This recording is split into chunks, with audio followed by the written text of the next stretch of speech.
Аварцы и другие дагестанские народы целыми селами и обществами платили дань чеченцам.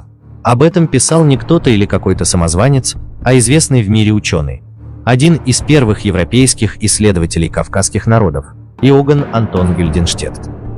Надо также отметить тот факт, что личные писари имама Шамиля и его же соотечественники писали о том, как чеченский полководец Шуайб Мулат Цантароевский и другие чеченские наибы со своей армией покорили неподвластные Шамилю дагестанские общества, в частности аварию и аварских ханов, и кумыкских шамхалов, и брали с них дань, за что Шамиль благодарил чеченцев. Известный философ Бердяев писал о чеченцах следующее. История кавказских народов говорит, что еще в V веке, во времена владычества сасанидов-персов, чеченцы дрались с персами, а потом в XIII веке они в объединительном движении кавказских племен мужественно отбивались от полчищ Чингисхана, нанося потрясающие поражения монголам у горы Тула-Илам. Вот почему чеченский народ является аборигеном кавказского монолита и народом с интересным историческим прошлым.